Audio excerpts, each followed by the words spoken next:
Jakarta Bangkit. Karya ini terinspirasi dari keadaan kota Jakarta yang dahulunya hiruk-pikuk dan ramai. Lalu datanglah pandemi yang membuat warganya banyak terpapar virus corona yang menyebabkan kondisi Jakarta semakin sulit. Mau belajar aja, sekolah ditutup. Mau kemana-mana, gak bebas. Tetapi Jakarta kudu bangkit untuk menghadapi ini semua. Dan semoga pandemi ini cepat berlalu. Ramayana cerita wayang kulit, Purwakarta jalan berbukit. Virus corona emang bikin sulit. Kota Jakarta kudu bangkit.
Debur ombak di atas karang, batu karang kagak kebelah.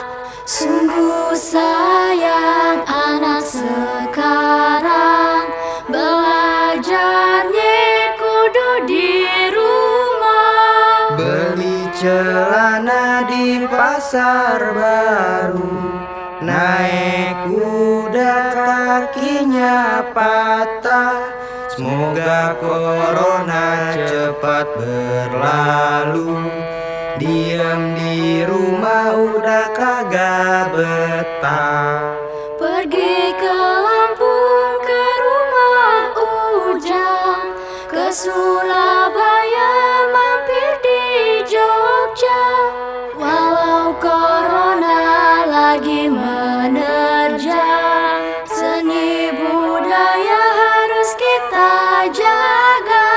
Ramayana cerita wayang kulit, Purwakarta jalan berbukit.